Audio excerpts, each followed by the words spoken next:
Onko kotona jotain huonosti? Sä voit kertoa mulle. Mä en halua, että äiti eroaa taas. Onko äiti sanonut niin? Vili, juokse!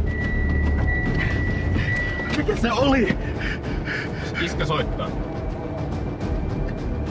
Vili, vastaa sille. Jussi.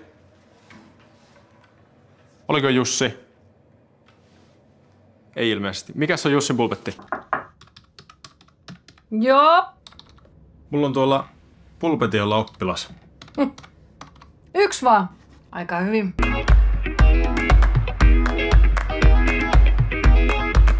Hei!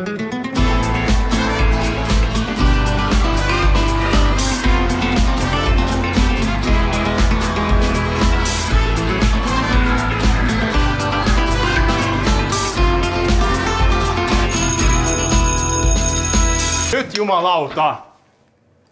Ei tästä tule yhtään mitään. Miksi tätä voi olla kunnolla niin kuin Jussi? Ota pilkkopinaa. Koita miettiä.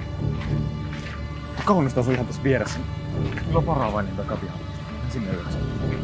Missä siellä? On se kentäpiässä. Yhdessä mennään sinne. Hyvä Vili. Väsyttääkö? Joo. Tekniikka juttu. Keskityt vaan tekemään vedot huolellisesti.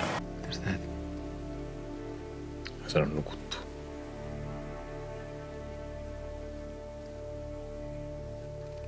Roope, mitä me tehdään jos ne ei tuu tänne? Sitten me lähdetään hakemaan.